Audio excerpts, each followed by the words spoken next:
Hey everybody, DoctorDeadwax back. Time to do another recent vinyl finds update. And first order of business though is to get something out of the way, and that's a big thank you to Blake.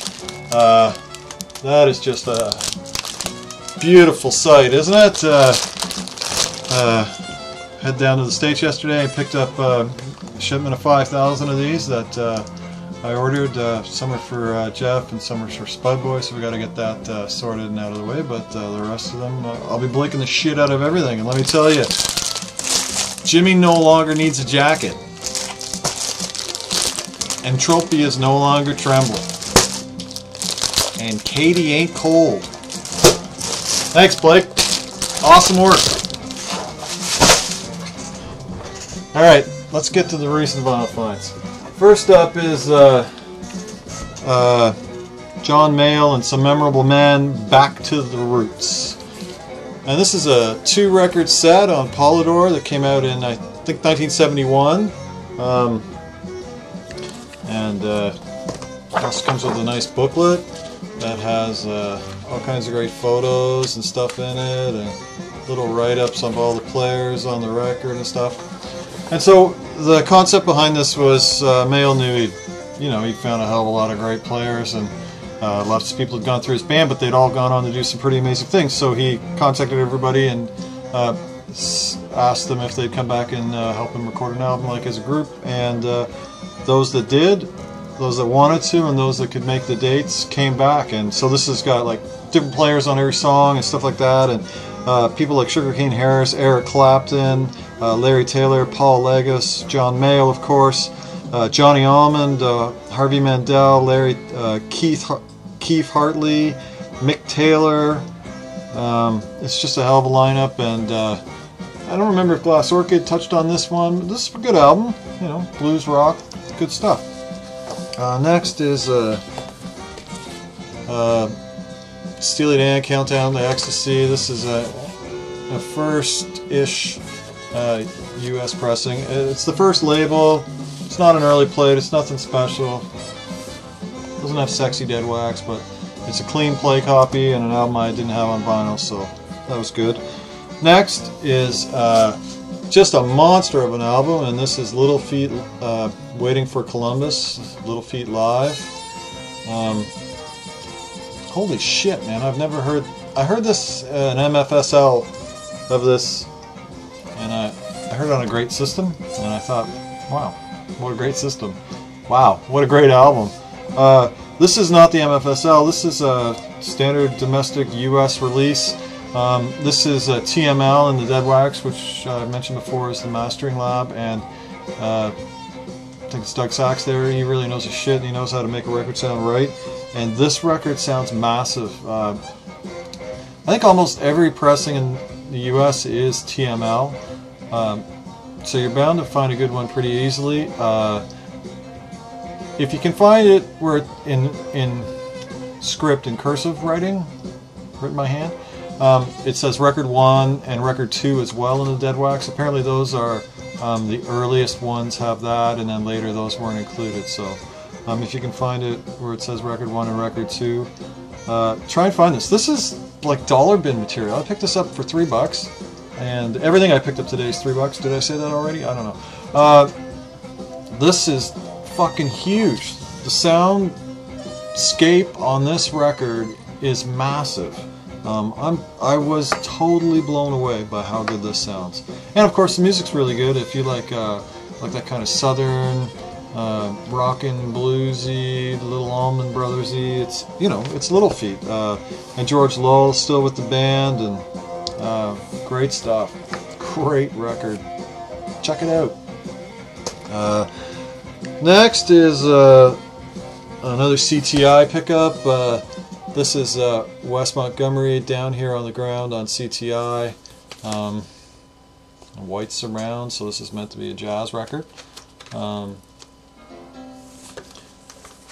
Now, this is, it's got Wes Montgomery, Ron Carter, Grady Tate, Herbie Hancock, Ray Barretto,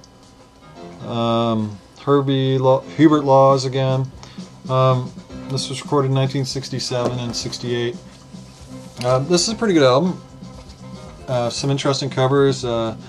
Georgia on My Mind. Going on to Detroit. I can recommend it. Didn't blow me away. I've heard better stuff from Wes, but it's just, again, it's a little too... I don't know what happened. There were some great dates with CTI, but as I'm working my way through the catalog, I'm finding they're very heavy on the production. But no, it's not bad. Next is moving further into the jazz world is Oregon Distant Hills. This is on Vanguard. This was their second album, I do believe, and wow, wonderful record. There's a bunch of performance pieces, and then on each side there's an improvisation piece. And on the first side, I listened to this album, and on the first side I'm listening to it, and then I just kind of like wandered away. But I was instantly impressed with like the music, and then I kind of wandered away, and then I thought, geez, I totally lost focus there. Let's put that back on again, and I was like, yeah, this is just fantastic, and then I wandered away again. And I'm like, what the hell's going on? Why can't I remain focused? So I did it again, and I got the cover out, because I like to listen to music before I read the covers and stuff, just so it doesn't color my impressions. And I noticed that it's like a free improv, the third song, and they're all kind of playing different notes, like Ralph Towner is playing trumpet and mellophone. And so, sorry, they're all playing kind of different instruments than their norm. And honestly, it just doesn't work. But the first couple songs, holy fuck, they're massive. So there are like some monsters on this record and some like low moments. But you know, somebody else might like those more than the other. Would I buy this record again? In a heartbeat, and I highly recommend it. This is an original on Vanguard, traditional label. It comes with the cool Vanguard original inner sleeve. Next is another great jazz record, and that's Hank Crawford, After Hours. This is, I think, 1962. This is on the original Atlantic label. This is a stereo, so it's blue and green instead of purple and red. That's the color differentiations. And this Atlantic symbol means that it's concurrent with when this album was released, so this is a first. This is a fantastic album. Another great Atlantic jazz album. Atlantic, I don't know if they get enough credit for a certain period of their jazz history. Everybody talks about Blue Note and Impulse and stuff, but holy shit, I am just being blown away lately by the stuff I've been picking up on Atlantic from like the early 60s to like 1974 or so. They, you know, nobody raves about, you gotta collect Atlantic jazz albums. It's always Blue Note, it's always Prestige, so keep buying these. Next is another fantastic record on Atlantic. This is Eddie Harris, live at Newport. And this has Eddie Harris on electric saxophone, Jody Christian, Lou Spears, and Bob Crowder. This again is a first press. This is from 1970.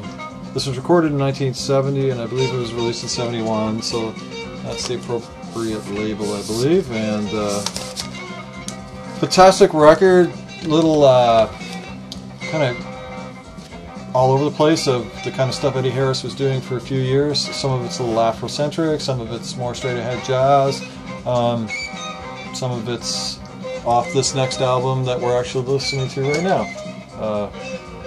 Don't You Know Your Future's in Space, which was the first song that was playing in the background. And so this is my last record for today, and this is Eddie Harris, Come On Down. And holy shit, totally smoked by this record. Don't You Know Your Future's in Space, and this is live right now.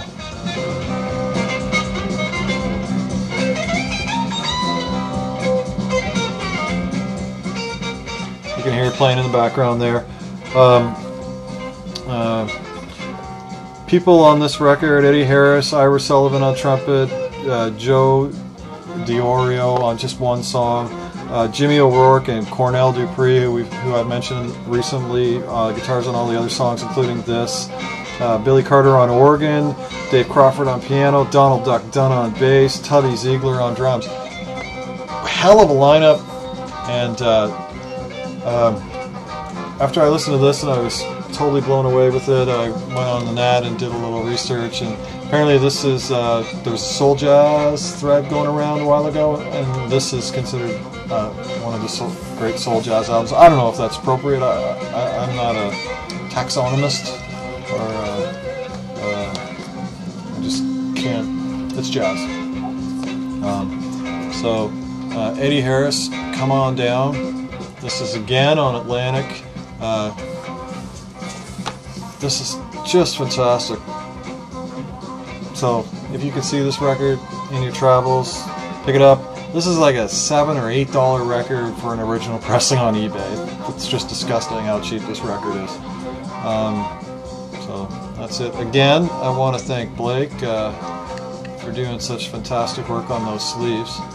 They're just incredible, and he worked his ass off, and let me tell you, doing stuff for free for 100 people is not an easy task. I've done it running organizations and stuff in the past, and well done, Blake. And have a great day, and keep the record spinning.